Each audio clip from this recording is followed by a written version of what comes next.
carrot garden. Rabbits love to eat carrots. Let us make these juicy carrots together.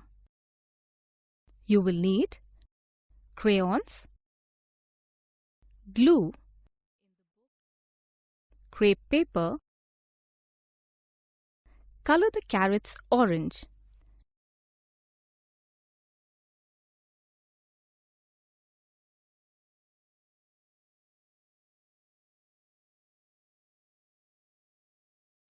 Crumple the strips of green crepe paper. Apply glue and paste them on top of the carrots to make the leaves. Repeat the above steps for all the carrots.